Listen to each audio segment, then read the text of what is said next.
Un vampiro, según el folclore de varios países, es una criatura que se alimenta de la esencia vital de otros seres vivos, usualmente bajo la forma de sangre, para así mantenerse vivo. En la cultura europea y occidental, el prototipo de vampiro más popular es el de origen eslavo, el de un ser humano convertido después de morir en un cadáver activo o depredador chupasangre. Es probable que el mito del vampiro en el folclore representa los instintos o impulsos humanos reprimidos más primitivos. Así sería la encarnación del mal como entidad y una representación del lado salvaje del hombre. Algunos estudiosos sugieren que el mito del vampiro, sobre todo el que se popularizó en Europa después del siglo XVII, se debe en parte a la necesidad de explicar, en medio de una atmósfera de pánico colectivo, las epidemias causadas por enfermedades reales que asolaron Europa, antes de que la ciencia lograra explicarlas racionalmente. Vampiro es una palabra que comenzó a ser usada en Europa del siglo XVIII. Tiene origen en el término vampire, del inglés y francés, proveniente a su vez del término vampir en lenguas eslavas y del alemán. La descripción de estas criaturas varía según el folclore de cada región. Además, la mayoría de los atributos de un vampiro, según la cultura contemporánea, provienen de la literatura, sobre todo de la novela Drácula y las películas basadas en ella, a veces contradiciendo la naturaleza primordial del vampiro tradicional original. Entre los eslavos, griegos y pueblos de Europa del Este, un cadáver desenterrado era considerado vampiro si su cuerpo parecía hinchado o le salía sangre de la boca o la nariz.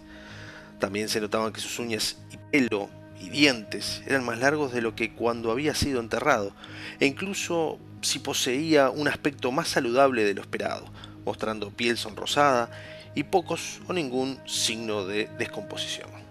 En Transilvania se consideraba que los vampiros eran flacos, pálidos y poseían unas largas uñas y largos y puntiagudos colmillos. En Bulgaria y Polonia se les atribuye tener un solo orificio nasal, así como una especie de aguijón en la punta de la lengua. Según la creencia en el folclore rumano, también tienen la posibilidad de transformarse en animales como gatos o perros, ovejas y caballos. La forma más mencionada en la ficción popular es la del murciélago y en la niebla. Se decía que se alimentaban primordialmente de la sangre de sus víctimas, aunque hay descripciones de que también son antropófagos, y en algunas culturas se consideraba que la sangre no era la base de su sustento, sino el fluido vital humano o la energía psíquica. No se reflejaban en los espejos, ni tenían sombra, tal vez como una manifestación de la carencia de un alma. Los vampiros, por su naturaleza demoníaca y su origen sacrílego, no soportan los símbolos cristianos. Son indestructibles por medios convencionales y son extremadamente fuertes y rápidos, pero se debilitan junto a las corrientes del agua. Aunque en general se supone que los vampiros son vulnerables a la luz del sol, entre los eslavos se creía que no solo pueden resistir la luz del sol, sino que en algunos casos podían viajar a otro pueblo y llevar allí una vida normal. Algunas leyendas sostienen que un vampiro no puede entrar en una casa si no es invitado por el dueño, pero que una vez es invitado puede entrar y salir cuantas veces quiera. En algunas zonas de Europa del Este se creía que el vampiro era un ser lujurioso que volvía al lecho conyugal a procrear con su esposa, criaturas con características especiales.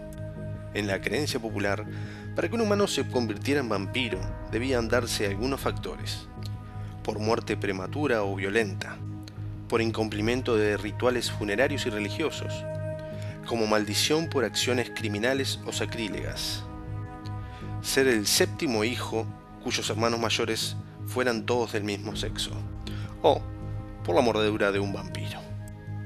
Uno de los métodos para localizar la tumba de uno consistía en guiar a un muchacho virgen montado en un caballo también virgen a través de un cementerio. El caballo se negaría a avanzar sobre la tumba en cuestión. Otra evidencia de la actividad de un vampiro en la localidad incluía la excesiva lluvia o granizo, así como la enfermedad y muerte de los familiares o conocidos, así como del ganado en los días siguientes a la muerte del enterramiento del sospechoso. Para evitar que un muerto se convirtiera en un vampiro, entre los celtas, una de las prácticas más usadas era enterrar el cuerpo cabeza abajo. Con igual propósito, los búlgaros antiguos acostumbraban a amputar las extremidades, cortar los talones y tendones de las rodillas o perforar otras partes del cuerpo. En Grecia se ponía una cruz de cera entre los labios del cadáver. En Europa Oriental era frecuente introducir un diente de ajo en la boca, así como atravesarles el corazón con un objeto cortopunzante antes de inhumarlos. Los gitanos clavaban agujas de hierro y acero en el corazón del cadáver. En Polonia se han encontrado enterramientos en los cuales los sospechosos de vampirismo eran decapitados y la cabeza colocada entre las piernas.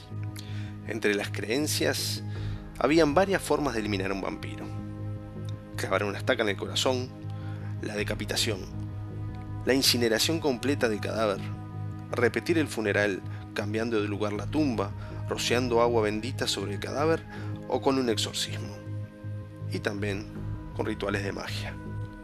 La mayoría de menciones de seres con características vampirescas en la antigüedad son parte del folclore y de los mitos en casi todas las civilizaciones, desde Egipto y Sumeria hasta las culturas indioamericanas.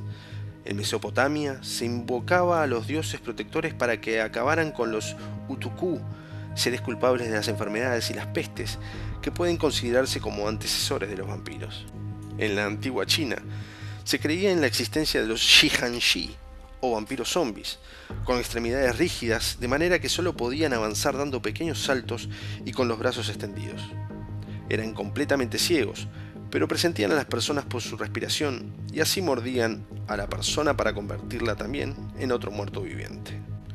En el antiguo Egipto, la diosa de la guerra Sekhmet, hija de Ra, y llamada la Terrible, asoló la tierra para castigar a los hombres y solo pudo ser apaciguada embriagándola con un brebaje de color rojo, semejante a la sangre que bebía.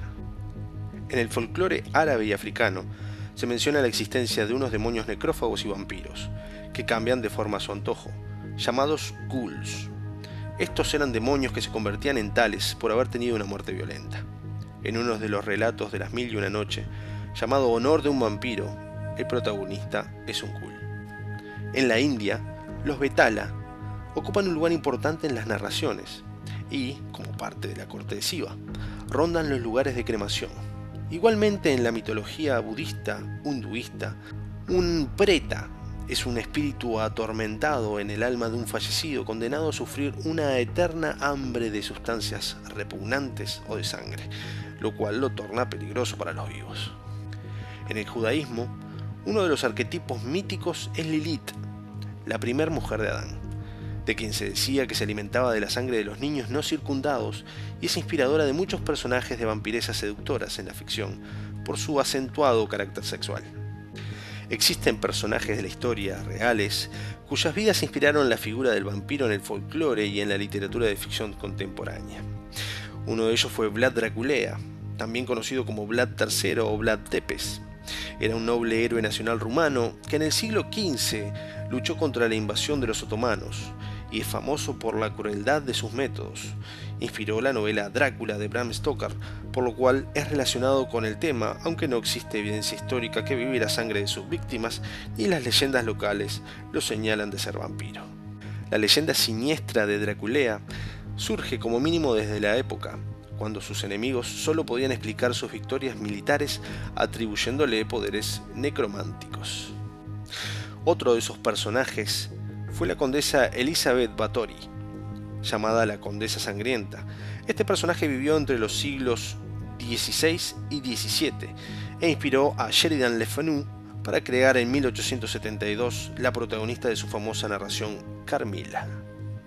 Elizabeth, importante aristócrata húngara y famosa en su época por su belleza, fue acusada de secuestrar en su castillo a numerosas doncellas vírgenes, nobles y campesinas, a quienes torturaba y desangraba hasta la muerte para obtener la sangre que usaba en sus baños, como parte de prácticas de magia negra, en las cuales era asistida por un séquito de brujas, bajo la creencia de que así se conservaría bella y joven. Es en el siglo XIX que el vampiro tiene una importancia enorme en la literatura de ficción. Pero no es hasta el año 1872 que se publica Carmilla, una novela corta escrita por Joseph Sheridan Le Fanu, que muestra muchas características del terror gótico e incluye una leve influencia del contenido erótico particular propio de los vampiros.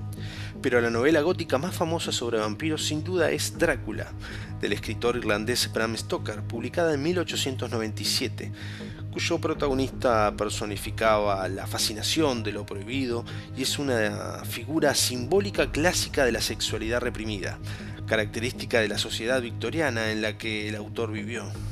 A principios y mediados del siglo XX, muchos autores incluyeron a los vampiros sin pena ni gloria en su literatura. Pasaron muchos años hasta que Richard Matheson en 1954 publicara la novela de ciencia ficción Soy Leyenda, que narra un futuro post-apocalíptico regido por vampiros y el protagonista es el último humano. Matheson desarrolla quizás la primera explicación racional del vampirismo, descubriendo en la trama que es provocado por una bacteria. La más importante revisión literaria del mito del vampiro después de Drácula se produjo a finales del siglo XX, cuando la escritora norteamericana Anne Rice publicó Las Crónicas Vampíricas, una trilogía compuesta por las novelas Entrevista con el vampiro, Lestat el vampiro y La reina de los condenados.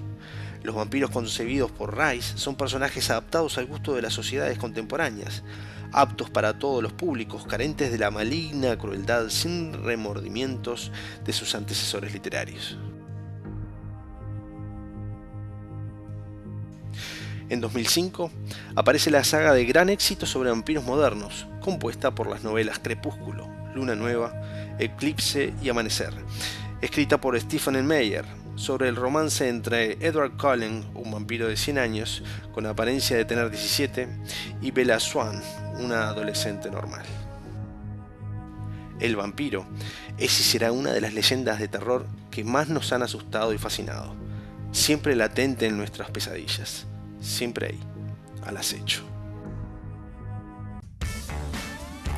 Si te gustó el video, dale like, suscríbete al canal y compartirlo. No olvides de comentarlo y nos vemos en la próxima.